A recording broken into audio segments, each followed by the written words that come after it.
Tell us about where you grew up. My parents made every sacrifice possible where electricity was scarce, water was so scarce that you had to take a mule, and we lived in a car for about a week. When you're young like that and you don't know anything better, you really can't miss what you don't know. And I know my story is not the only one out there.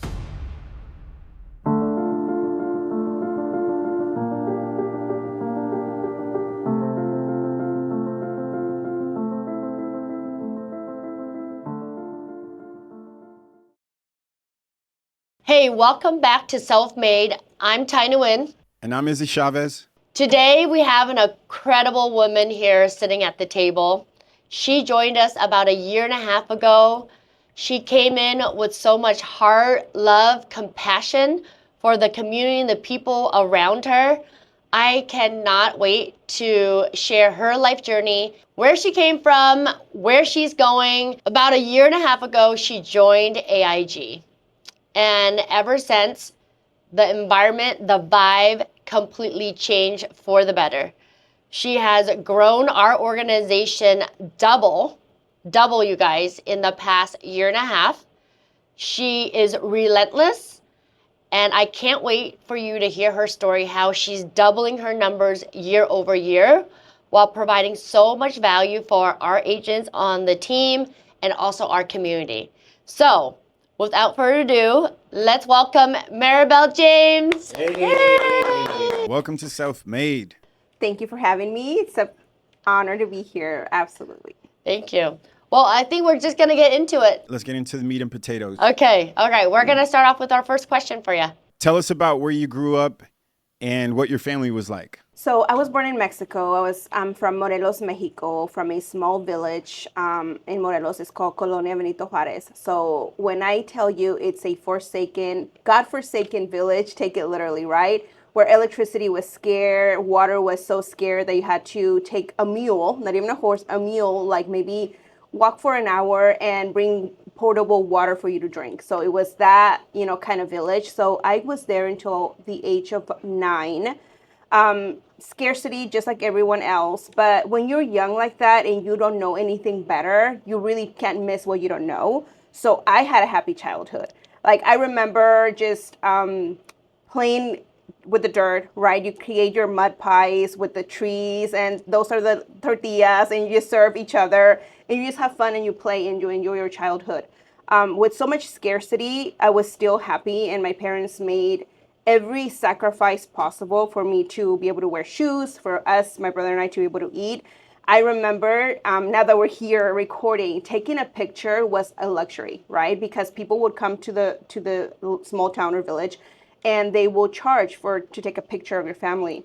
So having memories like that, even a picture, now I realize that it was a sacrifice on my parents' behalf to be able to pay for that picture. So we came to the States when I was about 10 years old. My dad was coming for a couple of years. He would be here about a year or two and then go back to us. And he did that for a few years.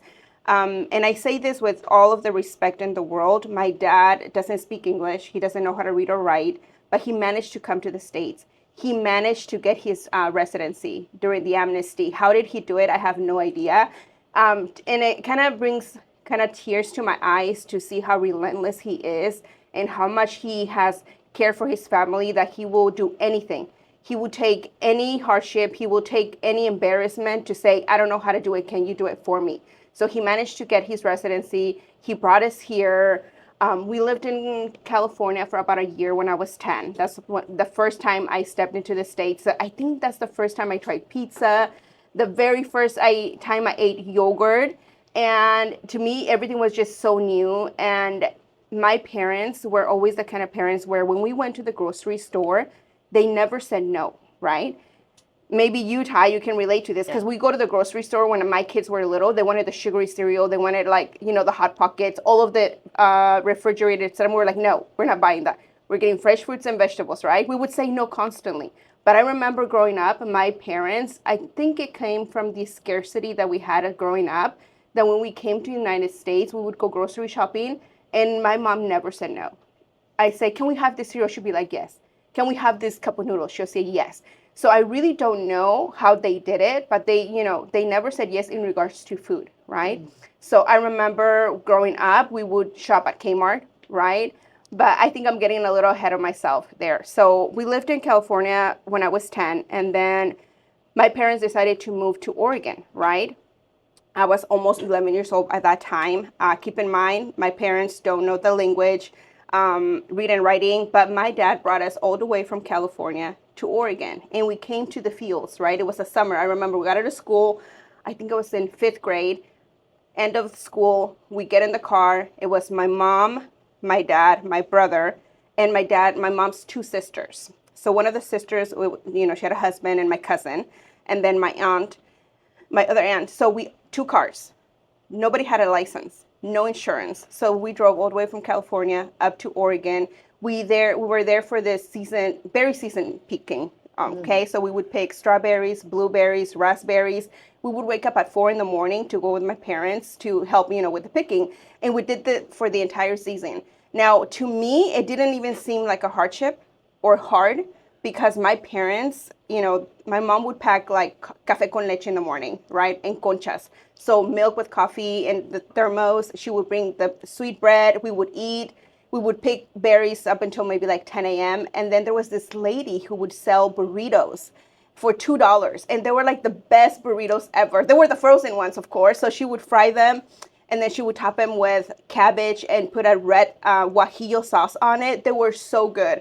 I promise, like my brother and I probably made enough picking berries just for us to have the lunch every day. So my parents never said no. You want your burrito, go buy your burrito, right? So we were literally just berry pickers for that whole entire season. And then my dad moved us to Shelton, right? After that. So he had relatives in Shelton, but we didn't know where they were. So after this berry picking season was over, he brought us to Shelton. And they started picking, I don't know the name in English, but it's called brocha. And it's the greenery for the bouquets and flower arrangements. Okay. Okay, so they picked that.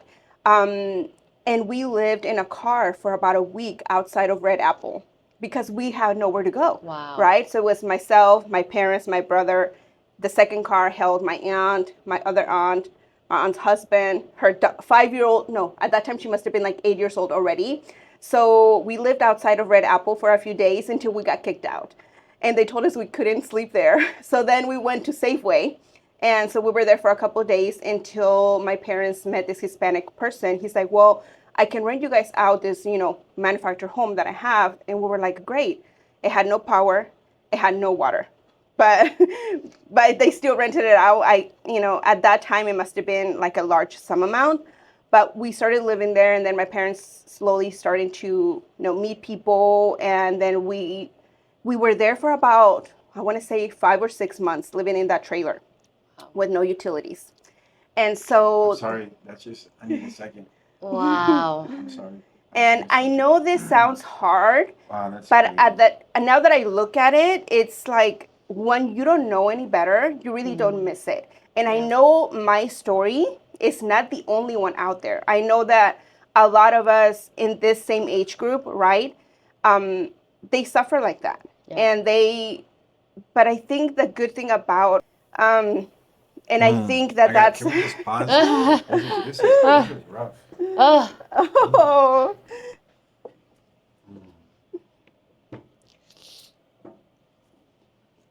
Thank you. I hear you, honey. Wow, that's the first break we've ever had to take. Ever Oh. had to take. But I think it's true, a lot of times, yes, there were hardships, but I think my parents made it just... You're so loved. Yes, that I am. You were so loved in that environment that during the hardship, you didn't see it because your heart was full. And I can relate because, we lived in a trailer as well. When we came and we lived in Section 8, we lived in a manufacturer home. And the kids, because we couldn't speak English, they would put water in my dad's gas tank just to mess with him. I would get beat up walking on the wrong side of the street.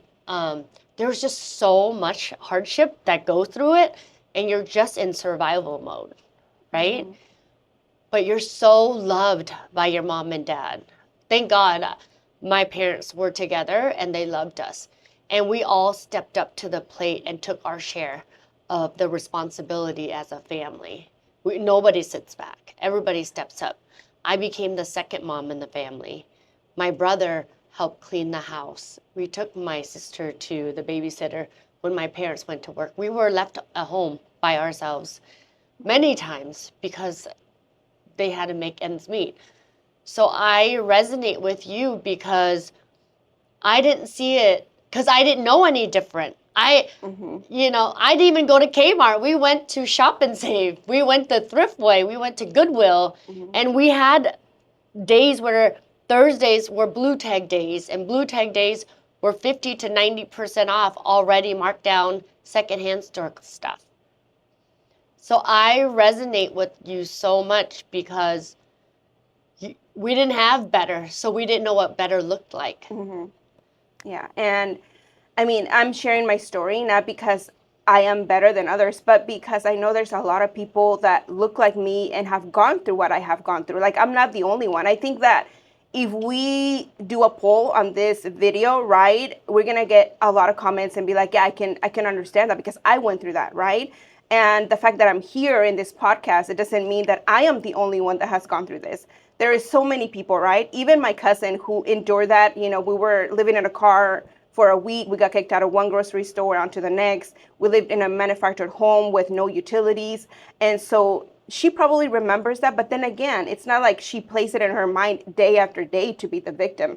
I think that our parents did the very best they could. So to us, it wasn't a hardship, but it was just, we're living. Survival. Can we go back to where you left off in the story? Yes. You were in the in manufactured shelter, home yeah. for like, I think you said 5-6 months. No utilities. Yes. So And how did you guys shower? How did so you get around that? a lot of times things are like a blur, right? So I think we were without utilities for a while, and then finally we got utilities. But the manufacturer was like in horrible state. Wow. Now being a real estate agent, and I walk into like a full rehab, that's what that looked like. Like, it was just horrible, Wow. right? I mean, the carpets were so dirty. I remember getting a foot infection, and my mom had to like take me to the doctor because, because of it, because I would walk barefoot.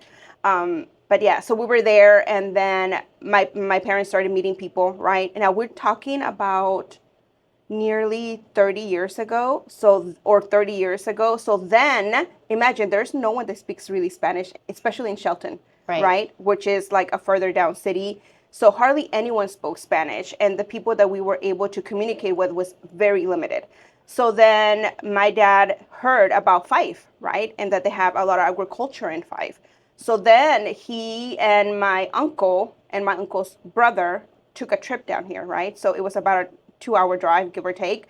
And so they would come here every day looking for work in the fields and stuff. So finally they found work, picking like cabbage and lettuce, just field work.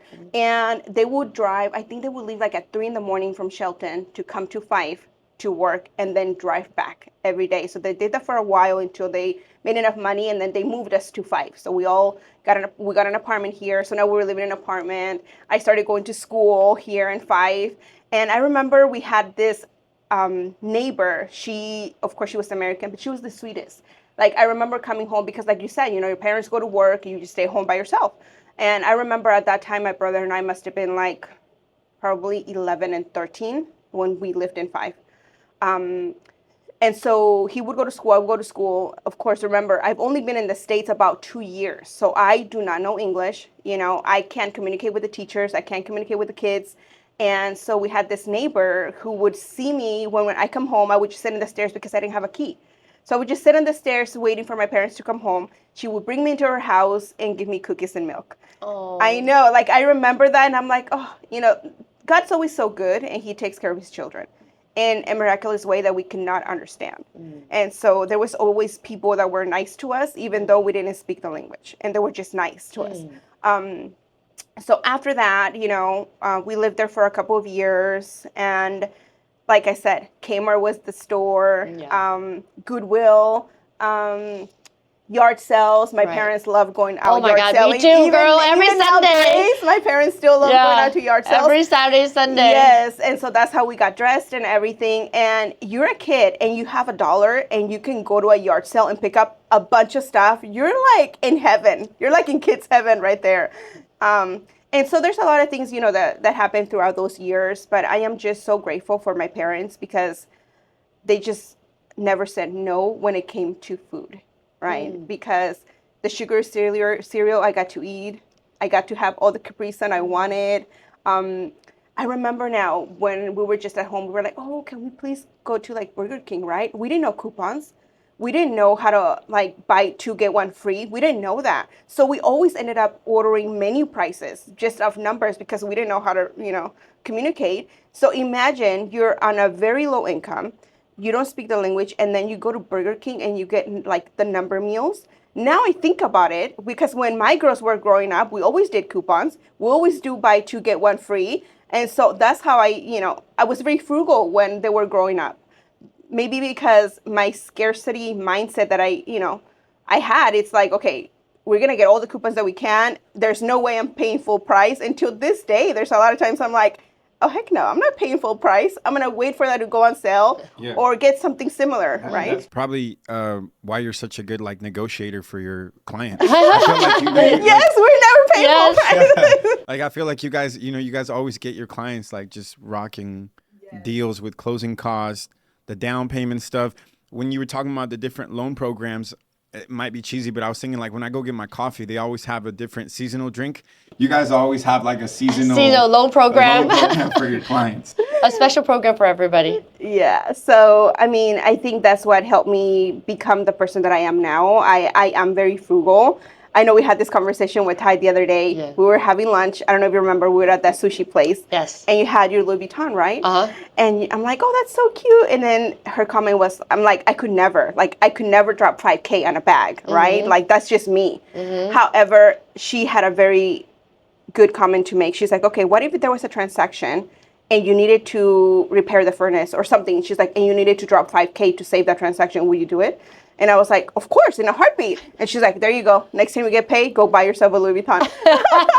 And so she did. Well, it was a gift from my wonderful daughters. But yeah, Yes. she did, yes. I'm a lot like you, where I'm also very frugal. Like I'll never drop that much on any nice things like that. But let me tell you, like when I was working with Grant Cardone, and you know, like those invoices were coming in for like 25K, 35K, 50K, I didn't even think about it. Just boom, there you go. So there's certain things where if I see the value in it, like I'll cut the check.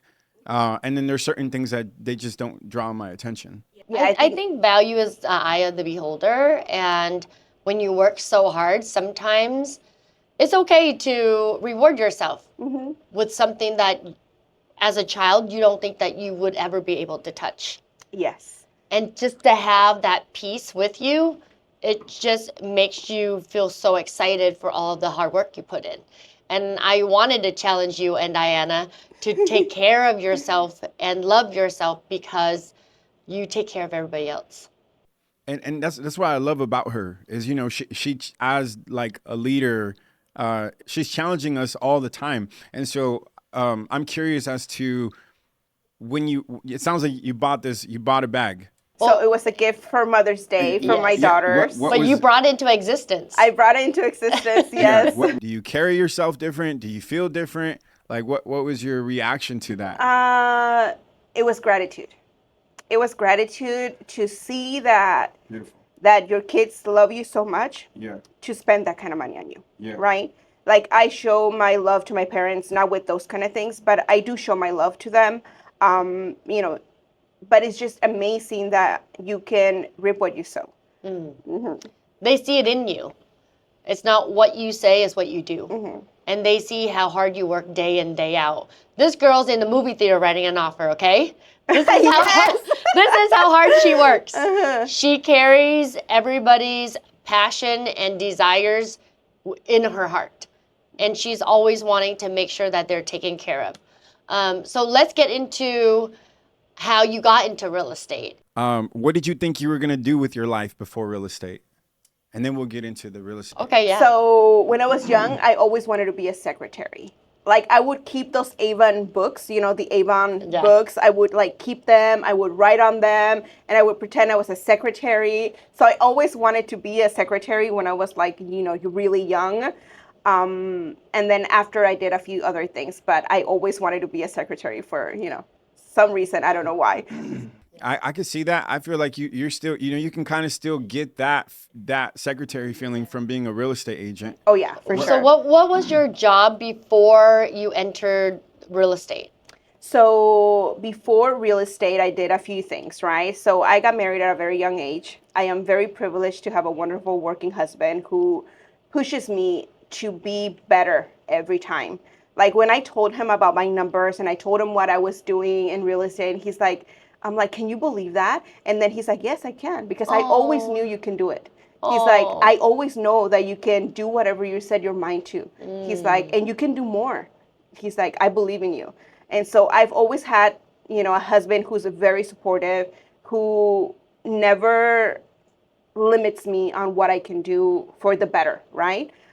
He's a wonderful father, a wonderful provider. And so I am very lucky that he supports me in everything that I do. But going back to what I did, so I went to cosmetology school. Oh, I didn't know that. I was a licensed cosmetologist. So I never did like open a shop or anything like that. My dream was to work at Jean Juarez. And so it didn't come into fruition. Not yet. Not yet. Early. So I mean, you're still really young. You're still really young. maybe in the future, I don't know. But Anything's possible. With God, all things are possible. I loved doing hair since I was young. Like I remember being 14 years old and doing my mom's perm.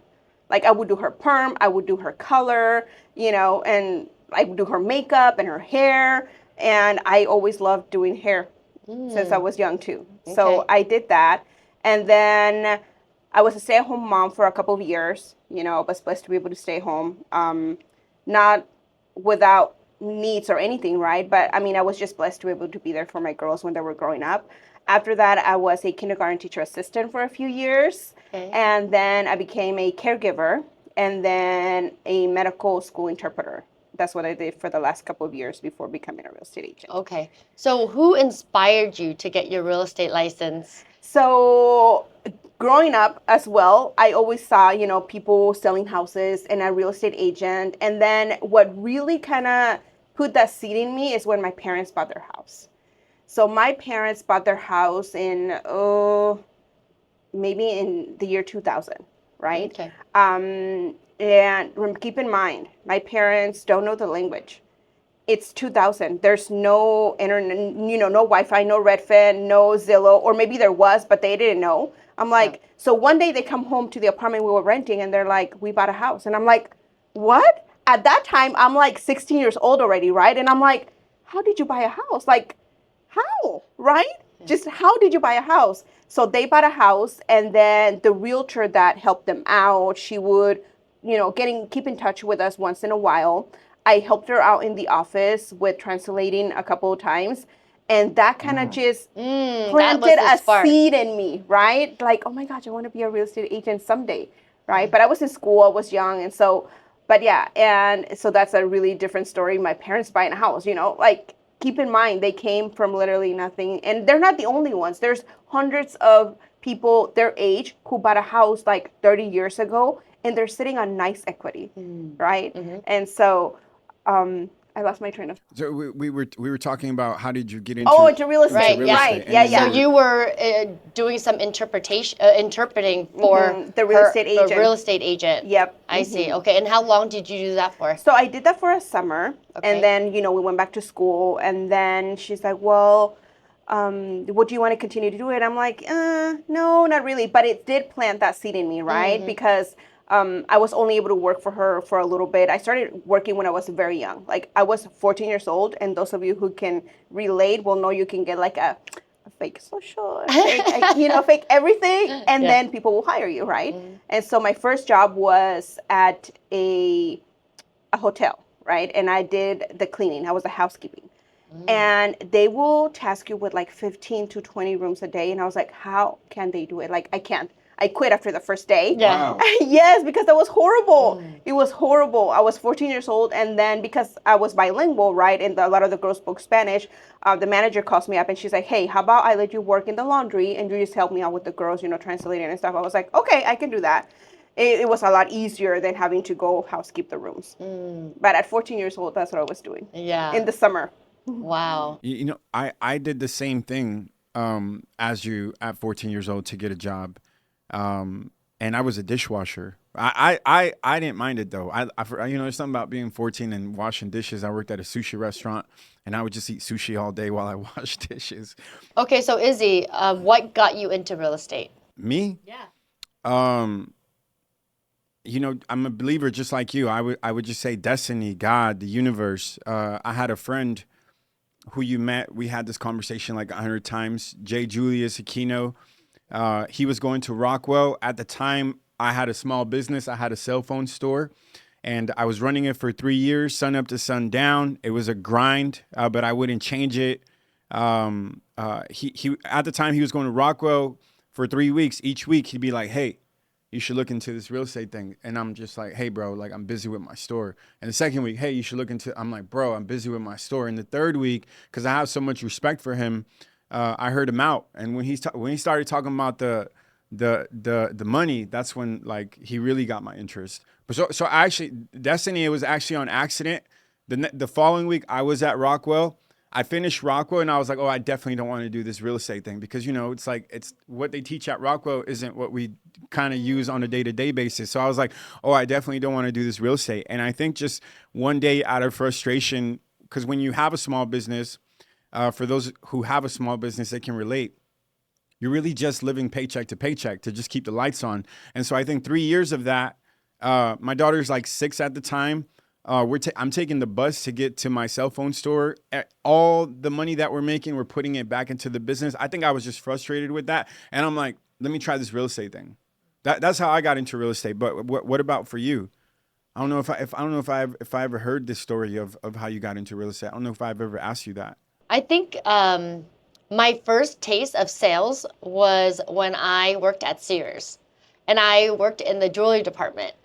And I outsold my manager who worked there full time.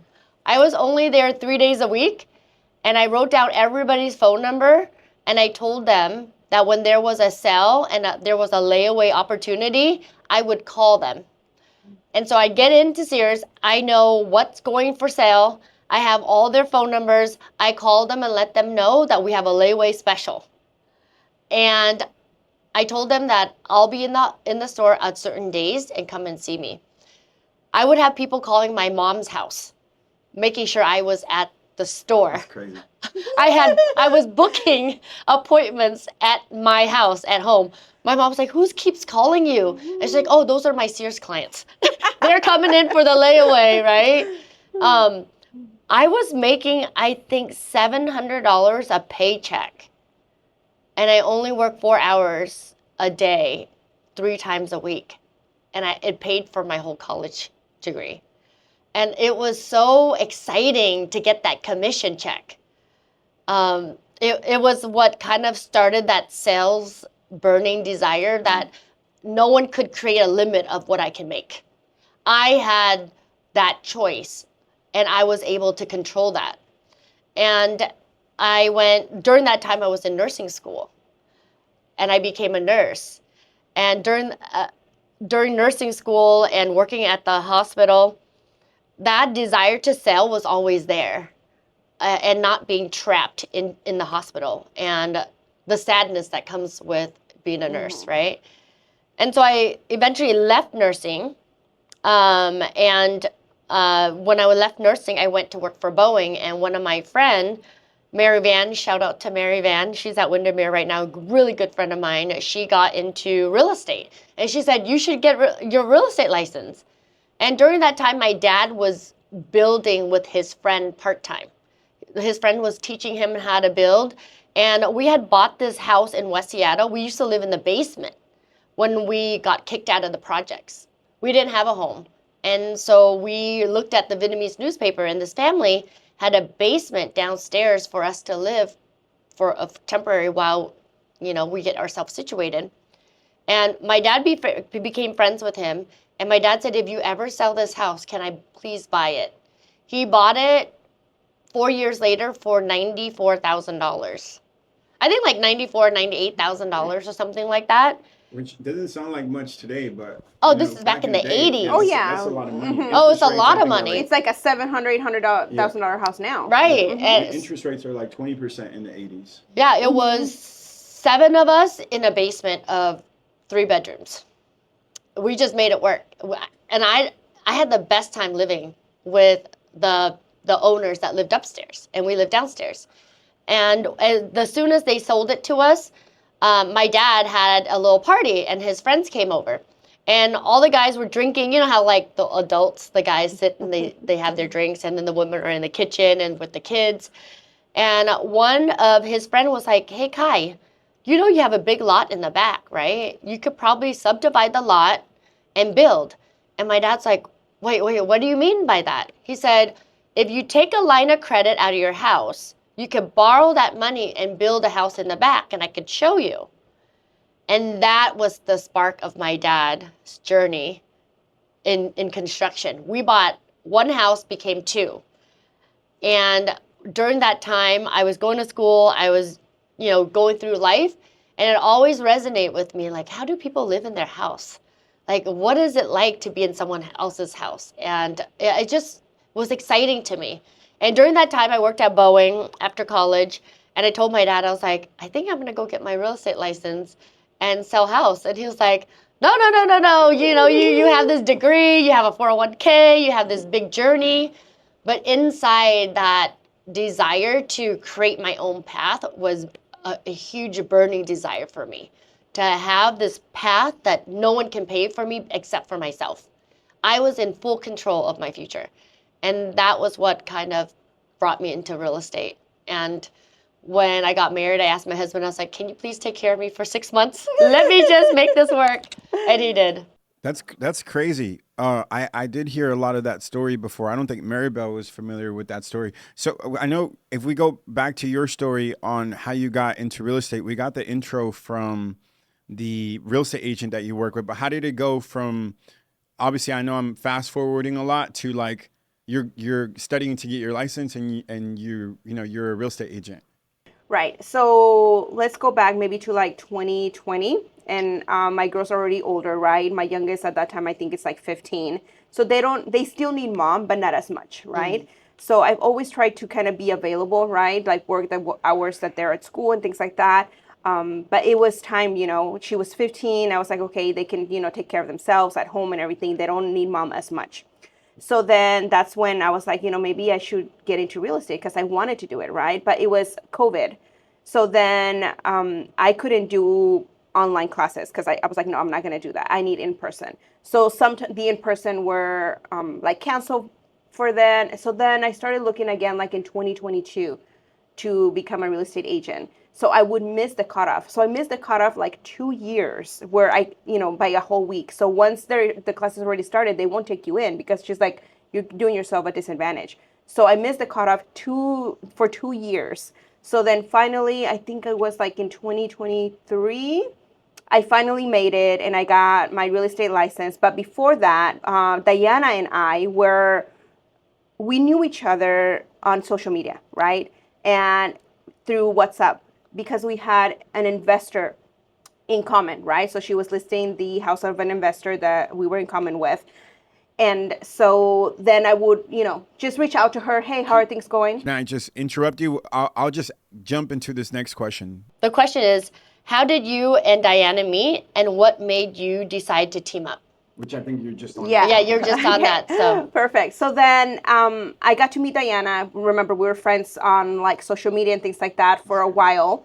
And for like at least a year, we never met in person. Through this time, I'm doing my real estate license. I reached out, I said, hey, what's a good school? And then she said, Rockwell. I'm like, I can't do Rockwell. I had already missed the deadline for in person 2 years in a row. I can't do, Zoom. I have to go in person.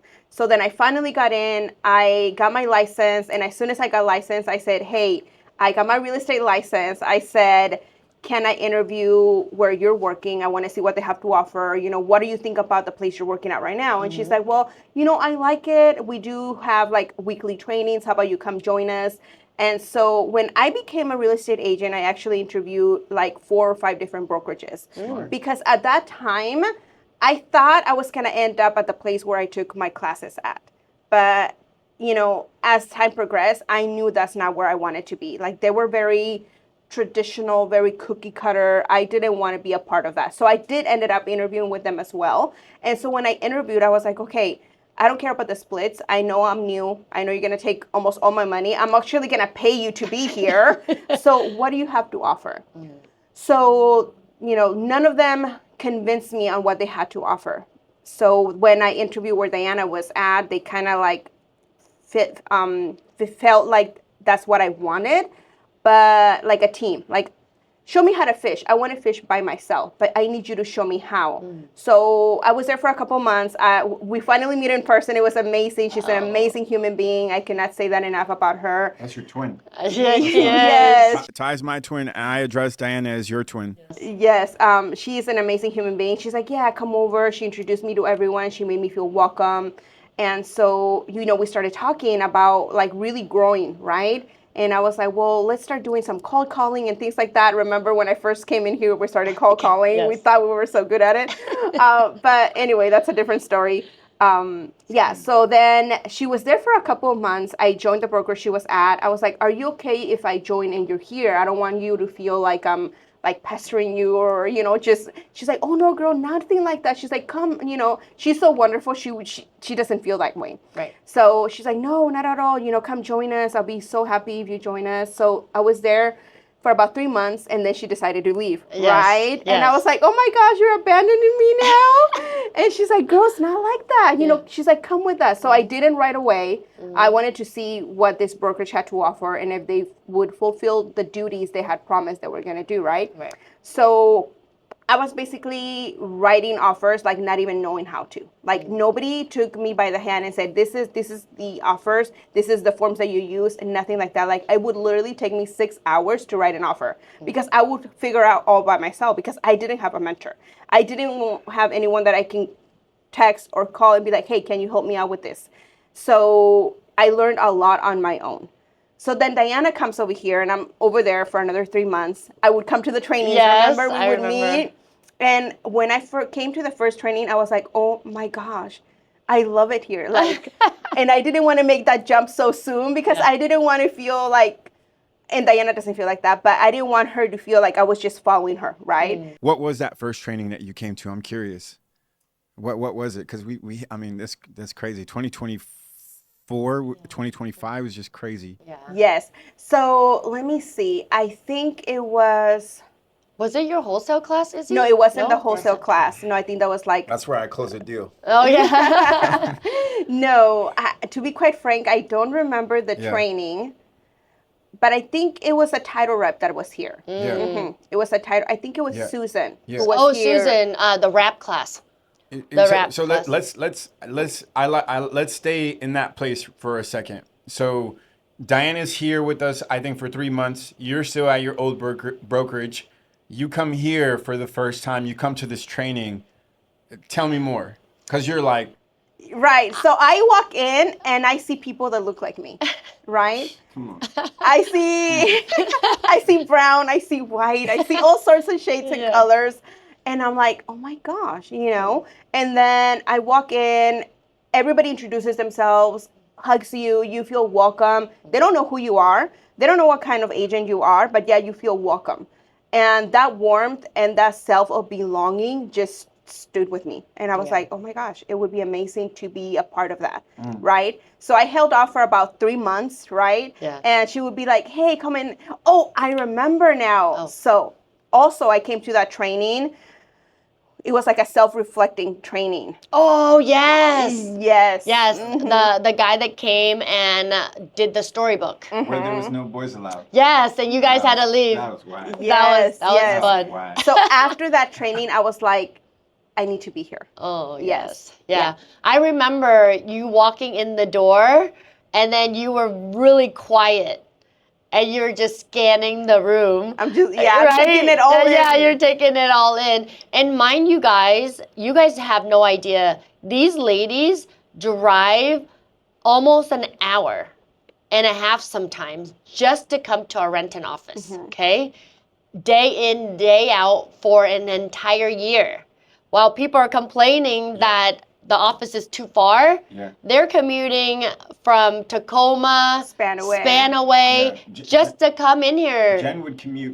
Jen literally commuted here almost From a whole Shelton. year from Shelton. Yes. Never complained. Oh, wow. Never complained. And she was here at like, I don't remember if like 8 a.m. or 9. 8 or 9 in the morning. And she'd be here all day. Yeah. And never complained about nothing. Never complained. And I love that. And I think it's the value that you guys bring, right? Because I always say this, whenever I have conversations with you guys, my cup ends up being full. Like, you guys are always looking to fill each other's cups, right? Like, somebody comes, you always have something, not just necessarily nice, but something encouraging to say to the other person. Like, when I see Izzy, he's like, don't say it will happen. No, you're going to do it. It's going to happen. I can see it, right? Same thing with Ty. You know, she always tells me how great we're doing and it's going to be even better. And so hearing those things or those words coming from people like you too, it just makes us believe that, yes, we can even achieve great things. Right. It surprises me sometimes when agents come and join us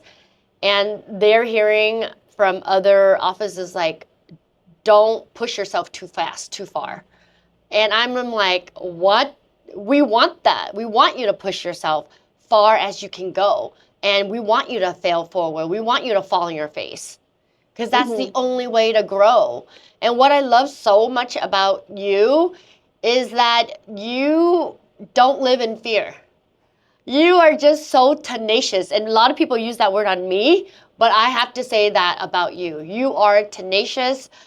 She would go to a coffee shop and put a sign at the coffee shop in front of her laptop. And it says, realtor on duty. Agent on duty. Agent on duty at a coffee shop. Take notes, ladies. We should not be afraid or shy or embarrassed to show people what we do. And I love that about you. Makes me want to go get one. Diana got one. I agree with everything she's saying. She's definitely catching a drift on you right now. I feel like you just answered what made you choose the AIG group. I don't know if you feel otherwise. How did that change? So once you come here, Diana's here, you decide I'm going to join this group because Ty and Izzy, they're always like feeding into me. You know, people here look like me. How did that change things for you? So I think it's very important when you have a community that wants you to succeed, just what Ty said, right? Because, I mean, I wasn't at a different brokerage for that long to where I have a lot to compare with different brokerages, right? But one thing I noticed different here is that you want your agents to succeed. You want your agents to learn how to feed themselves, which is amazing. I didn't get that from my other brokerage. I didn't even get how to submit the form, how to do all the forms, how to select them, how to fill them out. Like, those are the things you do not learn in real estate school. Yeah. You don't learn how to submit an offer. Right. So teaching yourself is really hard. But when I came here and I saw that you guys support each other, that you guys are phone calls away, I mean, that just made the whole difference. And I wanna add to that. I think I went through that same experience. It took me 4 hours to write my first offer. Didn't know about it. And I was at Keller Williams. I didn't know about a managing broker. I didn't know that I could, reach out to someone to help me fill it out. But it ended up being a blessing in disguise. And I'm sure you'll feel the same thing about the one for 6 hours. Actually, when I finished that offer for the 4 hours, I was like, I'm out. I'm out. I don't want to do this real estate thing. But I would say, I'm saying it's a blessing in disguise for the two of us because you guys have, and we'll get into it, but you guys have your own office now, AIG Tacoma. Congratulations. We'll get into that. I'm getting a few steps ahead, so I won't, but you're building, you guys are building the most beautiful team. You guys have the most solid team. I was just on your guys' accountability call yesterday, which was amazing. It's always amazing. It always inspires me in so many ways, but it's beautiful because you're now creating that space of the things that you didn't have, and you're providing that to all of your agents, which is very rare. And I feel like every week you guys have more and more people just joining you and Diana's. Is there an actual name to you and Diana's team? No, we don't have an actual name yet. Okay, yeah. TBD. To be determined. To be determined. Okay, our question is, when you first started coming in, you had mentioned that you started with about 2 transactions, just starting within the 6 months that you were at your old brokerage. And since you came over, your numbers have not doubled, not tripled, but quadrupled. I mean, there's so many zeros behind her sales numbers, I can't even count. Why do you think that switch or that change happened, and what is that secret ingredient? I love this question. So I'm gonna go back a little bit, right? So when I was looking into real estate a few years back, and then even when I became an agent, I would see you guys on Instagram, and I saw that you guys were creating this group, like an investor group of agents, and you had like limited openings, right? And I was like, oh my gosh, like I missed the deadline, right? Because I saw that video maybe like weeks. Yeah, she's talking about the Agent Investor Accelerator. The craziest thing, we'll get into the next episode after this. That's the craziest thing we've ever done, but continue. And I was like, oh my gosh, like I wasn't an agent yet. And I was like, oh my gosh, I wish I was an agent so I can be part of that, right? I thought there was like a cost to it. I was like, oh my gosh, but I wonder how much it is. Yo, don't even bring that up because she still won't let me get past that. Don't even like remind her. But anyways, so that kind of like, and you guys were always in my Instagram feed. And I was like, oh my gosh, like they get business just from being on Instagram. So when I was on my old brokerage, every post that I did on social media, like they would call me out on it. Yes, what? I'm not kidding you. Yes. What? Yo, are you guys listening to this? If you're at a brokerage like this, come to AIG. So and she's like, if it's not your listing, you're not allowed to, to market it. I'm like, I got permission from the listing agent. I said, did you go on the bottom and you said did you see where I gave them credit? Mm-hmm. And I'm like, how do these people have time to stalk me on social media and look at my post and my advertising, but they don't have time to teach me how to fish? To encourage you. Yeah, to teach me how to be an agent and how to get clients. But they would like literally text me or call me and say, you're not supposed to do that. You're not supposed to advertise that. And I'm like, they're just protecting their ass. I didn't understand it, right? And I was like, in scarcity. Yeah. And I was like, oh my gosh. The checks over here. So then when I see that you guys are advertising and marketing, and I'm like, why can't I do it? So I felt very limited there because they would literally stalk me and see what I was posting and call me out on it. Yeah. And so when I got here and I was like, that's the growth, right? Like I felt free. Like I felt I can, advertise, I can market everything that I want. And that's when business started growing. The butterfly got wings. Oh, the caterpillar. Metamorphosis. There we go. Yes. Yeah. And so I felt free. I felt liberated. Like there was no cap. Like I can just do it. And so I started doing it. And then that's when I started seeing like more clients coming in, more business. When you say you started doing it, what is it?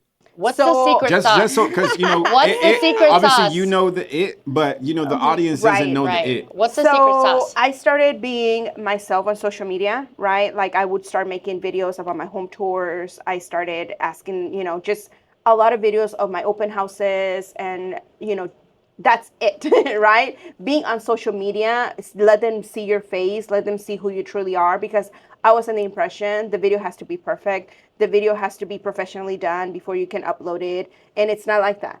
People want to see the real you. So sometimes I'll go on there just with glasses and no makeup because, it was the day you didn't do your makeup. Right. And so I would do that. Or I would go to like taco trucks or coffee shops and I'll be like, hey, this is me being a realtor. This is what I'm doing today. This is where I'm having lunch. And that just resonated with people. Oh, she would get thousands of likes because she pulls over to the side of the road to eat at a taco truck and reviews the taco truck. So she's doing a double. I call it a double, right? Sorry. So she's doing a double.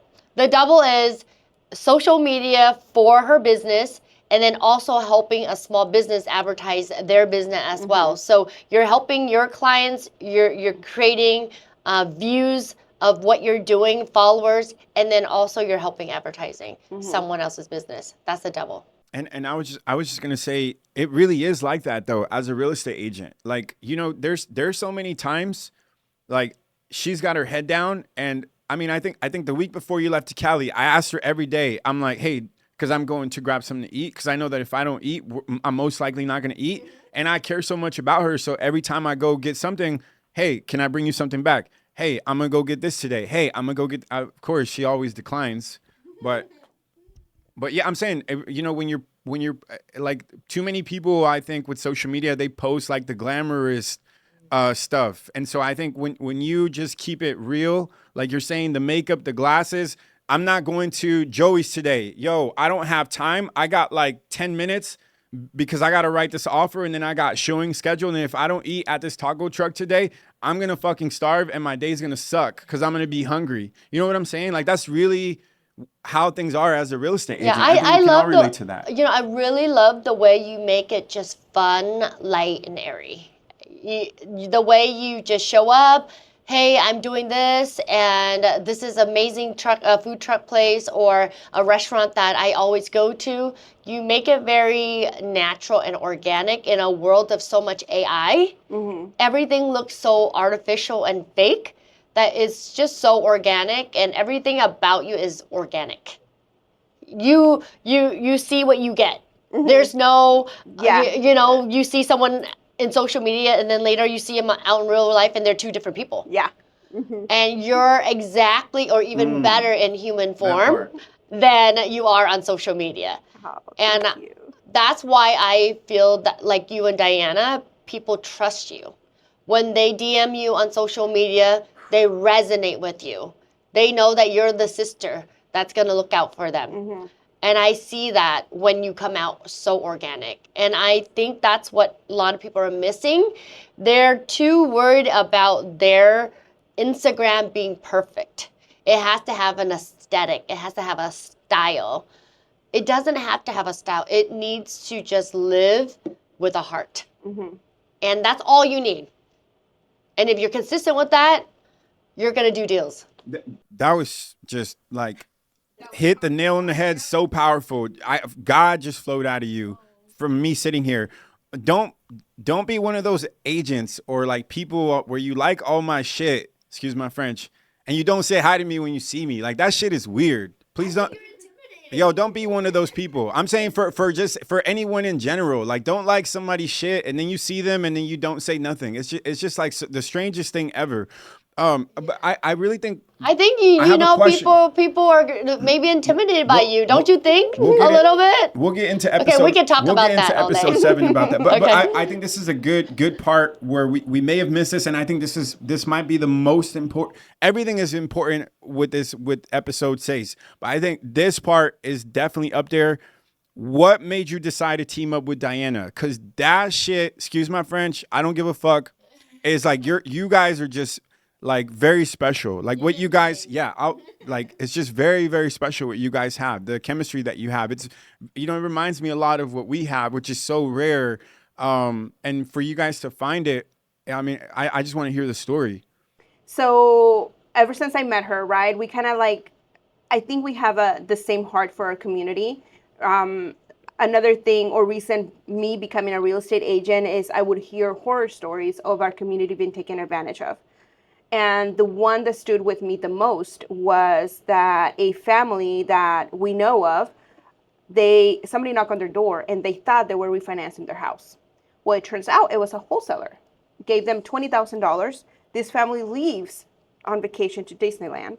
They come back and they don't have a house anymore. And so that's crazy. That is crazy, right? So I'm like, that could happen to anyone. That can happen to my parents. That can happen literally to anyone when somebody knocks on the door or calls you on the phone and you think you're refinancing, but in reality you're signing away all the rights of your home for like $20,000. And so when I heard that story, that like stuck in my heart, and I'm like, I want to help my community understand what they're signing. I want them to be able to feel comfortable and know every step in, every step out of home ownership. And when they do it, they will do it willingly. They'll freely, knowing exactly what they're signing, what they're getting themselves into. A lot of times, even Diana and I, when we make videos and people ask, when is the best time to buy a house? Well, the best time is when you're ready. The best time is when you're financially ready. The best time was 5 years ago, 10 years ago. The second best time is now. That part. And you have to be financially ready. And then sometimes what I do say in my videos is, when you're gonna make that mortgage paycheck month after month, if it's gonna make you feel sad and if it's gonna burn a hole in your heart, don't buy the house. You have to be able to enjoy it. You have to be able to sit in your back porch, whether it's a luxury one or just a very simple porch. You're gonna sit there and drink your coffee and you're gonna be at peace. That's when you have to buy your house. And so I think Diana and I share a lot of that, right? We want to protect our community from people trying to take advantage of them or getting them into a house just because they're looking after that commission. Don't get me wrong, we all work for money. You know, as real estate agents, you work for months with that client, and you don't receive a paycheck from, that sale until that person has the keys in their hand. Sometimes it's months. I've worked with a client for over a year and showing houses day in, day out, and you don't get paid until at the end of the year. So the difference is that we care for our community, and I think we have that heart. We share a lot of the struggles growing up, especially like the language barrier, right? Growing up, which was huge. And so I understand that from being like an interpreter, right? And so I want everyone who's buying real estate to be able to understand everything and to do it knowingly, not deceiving. And I think that's where Diana and I have connected a lot, to where we care for our people.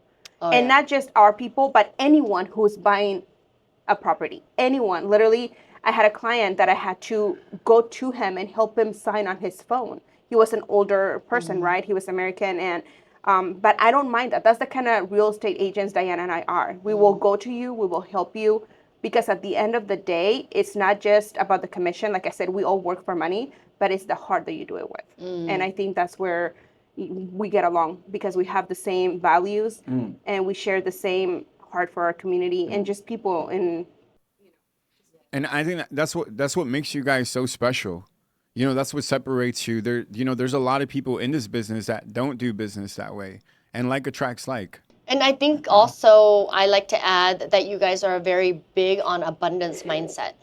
You help everybody eat at the table. Yes, we love that. Right? I remember there was a check that got cut, and it was a commission check. And I think there were like 5 people on that check. It was Diana, you, the agent, me. It was like all of us. Try again. Oh, that's my fault. It was all of us. And there were 5 people, 4 of us, I think. It was Diana, you, the buyer's agent, and then me, their coach. And all of us got a piece of that pie because you had a lead, you share it with the agent, we coach them through the transaction, we all win. Whether it's small or big, our only goal is to help our agents win at the end of the day. And I was like, wow, this is so beautiful. And the great thing about this is we collaborate on demand. You don't own the agents in our community. I don't own the agents. We don't take a cut off of what they make. We only give them the leads. They do the transaction, and then if they have their own family or friends that want to buy, we even help them get that deal. And I'm telling you, there's no other office or firm that does what we're doing right now. And it is just, I love it so much. Yes, me too, because you have the support of a team without the team splits. You are still a solo agent, but you don't feel solo. You don't feel alone. You have a whole community, because if one person doesn't answer, the next one will, right? If one person doesn't have the experience on this transaction, somebody else does along the line. Right. And so that's the beauty of the community that you guys have built, is that everybody has different experiences. Everybody can bring something to the table. And yes, there is enough, for many to eat at the table, not just one. Yeah, yeah. And we were talking about your goal is to always have 5 deals in escrow. Yes. And when you close one, you put a new one in. That's the goal. That's the goal. That's the goal. And I love that challenge between you and Diana and the community. How's that journey been going? So Diana and I sat before the end of the year and we're like, okay, we need to write our goals down. So we wrote our goals down, and it was, more in-person trainings, doing English training, which we will be doing like July 17th, but also having 5 at escrow at all times, 5 transactions in escrow. And I fell short. I think it was like May, but now, I'm back on track. But it is definitely something, because once you write it down, you talk it with somebody, it's like, I have to do it. There's no other way. Right. I love that. So, I mean, I felt like maybe a month or 2, but, we're getting there. Yes. Okay, let's talk about the new office. Can we? Yeah. Let's talk about that. You just opened the new South End location. What made you take that leap, and how's it been so far? So Diana and I, like you guys know, we do like buyers classes together. They're very different from a traditional buyer class. We bring in different programs, different opportunities for homeowners to take advantage of. So we saw the need of an office in Tacoma because a lot of our clients are in the South. And remind yourself that the business doesn't happen in the office, but outside of the office. We're realtors, right? After all. But clients need an office to come to. Although they see us on social media, they always ask about an office. And so opening an office in Tacoma was just something that we had talked about back in September. I remember. Right? Her and I were like, wouldn't it be amazing if we had an office, So we looked around for months and months until finally the right one came along. And so we opened it in April. I am so thankful. It is certainly a huge leap of faith because, offices are expensive. We had to remodel it, right? Make it nice and pretty for our clients to come in and feel welcome, feel value, and see the value in us. I love your guys' office. And also the agents that are joining. Yes. Yeah. So, and another thing, right? Agents need a home. Yeah. And so we wanted to provide that for our agents as well. Yeah. I'm going to get off track a little bit here, but when agents reach out and say, questions about our community, how does it work, and things like that, do you have an office? We want to be able to say, yes, we have 2 offices. Yes. One in Tacoma and one in Renton. Yes, so it was certainly a dream and a huge leap of faith to have our own office. Yeah, find me another EXP group that has 1 office in the state of Washington, and I'll give you $1,000. And then find me one that has 2. Yes. One EXP team that has 2 offices, and I'll give you $5,000. Yes. That they're solos. And they're all solo agents. Yeah.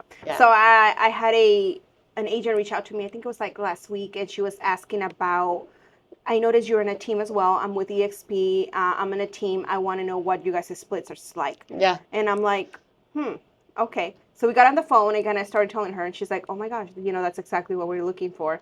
But she was just, because she's in a team and she's splitting 50%. She's a seasoned agent doing it for a couple years, and she's at an EXP team, and the splits are 50%. Wow. I'm like, girl, what are you doing there? Just get out of there. Even if you don't have nowhere to go, just get out. Yeah. Yeah, we've heard so many the craziest stories when when we first opened up the office and we were meeting with like agents like weekly. They'd be like, yeah, this is how much I'm making. This is what my split is. Oh, they're saying that we can't even say the word wholesale in the office. Off market, they're like, no, you can't do any off market. Yeah, we heard the craziest stories. So I'm not surprised that, there's a seasoned agent out there with EXP that's only making 50%. And I'm like, how do you survive? Yeah. I mean, she has a lot of volume. She has a lot of transactions, and she doesn't need them because she has her own clients. And I'm like, cut ties with them and just be solo at EXP while you figure out what to do. And I think, like we said back in the beginning of the podcast, you don't know what you don't know. True. Right? And you think that's all that exists. You walk in a firm, you hang your license, you put your head down, you get to work, and you think that's all that's offered. And a lot of offices, too, they pay royalties on top of that. Yes. So they have a split, they have a royalty, they have all these. There was an agent that just joined us. Their firm charges $5,400 a year before they even make money. It's insane, before the split even starts. It's insane. I know. We were having a conversation the other day at the office, and I think somebody mentioned that an agent that just joined, I think like her cap was I don't know, like 70 or 100,000. I mean, it was a ridiculous number. I kid you not. So ridiculous. I'm like, what? How does she make money? Like, she'll never Exactly. cap. Yeah. Right? And I'm Yeah. like, what took her so long to leave? Right. And I think a lot of people don't know, and I love that we get our message out there so that agents out there have options, have the ability to see what other options are out there. And I'm telling you, you don't need to be in a team. No. You don't need to be in a team. You need to have a community that Yes. knows what they're doing. Yes. And will help you believe in yourself. Yes, that's the more important. Just thinking about you, the checks that you're getting and the money that you're making, have you ever thought that you'd make this kind of money? Never. I want to talk about that real quick and like maybe just add that in. It's the amount of checks that you're getting. Like when we talked last time, you're like, once you see a fully capped. Oh my gosh, you cannot unsee it. Yeah. No, I love that. Yeah, I love that. I think that's going to inspire a lot of agents. We're good to go, so you can start. So I'll say the quote. And then I'll talk about that. Let me know when we're ready. Yeah, we're good. Yeah. So the quote is, if you want the things you've never had, you got to do things you've never done. And so, just the stuff that you guys were talking about made me think of that quote. That's one of my favorite quotes. I just sent that to her recently. She's about to take off into much bigger things. And so I'm just trying to make sure she stays inspired and motivated to, chase her dreams, continue to chase her dreams. One of the conversations we've had before, when we were talking to a few new agents that just joined us, I remember you said, once you cap and you get that check, you can't unsee it, right? Yes. Oh my gosh. Once you see a full commission check, you can't unsee it, right? Like you will try harder next year to cap even quicker. Right. Or being able to go to the cappers dinner. Oh I know my I mentioned this gosh. with you, right? Yeah. I got to go to the cappers dinner last year, and this year it's like I cannot not go. Yes. Like it's a must, Right. right? So all those little things just motivate you to just grow even more because you saw it, you felt it, you could not unsee it, and you could not unfeel it. Right. Our cappers dinner is literally the best event in the whole year for our agents who put everything on the line to hit their cap and fulfill their goals. And I can't imagine you're getting 5 checks every month and sometimes even 8 to 12 checks a month. How does it feel? Not every month. We have low months. But yes, when you the get good that, months, the good months that comes, how does it feel to go from where you were at to now having all these checks come in and feel that you can afford whatever you set your mind to? How does that feel? In a year and a half. In a year and a half. So it's amazing. It's an amazing feeling to see that check hit your bank account because a lot of us might think the real estate is easy. It's not, right? Getting your clientele is not easy. Getting someone to trust you is not easy because there is a lot of real estate agents, right? And I am just blessed to be able to connect with people and have clients. And seeing that check come in, it's like unreal. And then my biggest supporter, again, is my husband. I share with my husband. I said, can you believe my month? And he's like, yes, I can. Oh. He's like, because I always knew you can do it. And then last year, at the end of 2025, I said, hey, this is what I made, during the entire year. He's like, I'm so proud of you. He's like, I always knew you can do it. And I said, you know what? This year, I only went 50 more, right? I'm like, okay, I'm going to do what I did last year plus 50% more. He's like, why not double? Why not triple? Yeah. He's like, I know you can do it. He's like, you have to believe in yourself. So seeing those checks is a reminder of people believing in you. And you believing in and yourself. then you believing in yourself that you can do it, right? It's unreal when you see those checks. Yeah. And there's nothing like it. There's nothing Yeah. that compares to it because what you used to make in months, now you can make it in a month. Well, what you're making in a month, what you made in a year. It could have been, yes, absolutely. Yeah. And before we Okay, go, okay, you you're guys good. didn't answer what you guys wanted to be growing up. Ladies first. For me, what would I like? Okay, Can you say that again and then I'll do So okay. everybody has a dream job when they're growing up. Growing up, what did you guys want to be? Well, when I was young, of course, I wanted to be a nurse. My mom was a nurse. My grandma was a nurse. I always wanted to help people. That was always a dream of mine. Now evolving into leadership, into team building. I get so much reward seeing you guys win. It just fills my cup. And to answer your question, what would I like to do when I grow up? I would like to be a public speaker. Yay. She's going to be a public speaker. Yes, She already there you is. go. She already is a fucking public speaker. What the fuck is we talking about? A paid public speaker. Yo, let me, Soon to be a very well paid. yes, I love that. Like 8 figure public speaker. We'll do a 90-10 split. I'll be your manager. But that's another. Let me just say this. Ty was, I never ever because the way that we grew up, you just don't have these big aspirations. And so I never ever thought that I would do public speaking, but she was the one who inspired me to do public speaking. She was the one who inspired, like all of this. She inspired all of this. She inspired, like, I remember I was watching her. I was standing for her listening class. And I'm like, wow, this is a really dope class. And she was just giving, not, you have people out there that you could probably charge tens of thousands of dollars for your listening class, by the way, which we've had this conversation. I think the universe is going to bless you. It's probably just going to be that public speaker with the 7-figure or the 8 figures because of how much that you've given. But when I sat in her class, I'm like, wow, this is so powerful. There's so much knowledge. We're talking about somebody that's been an agent for 23 years, just giving all of the knowledge away. Nobody does that. And so that also inspired me to teach a wholesaling class. That's where the wholesaling class came from.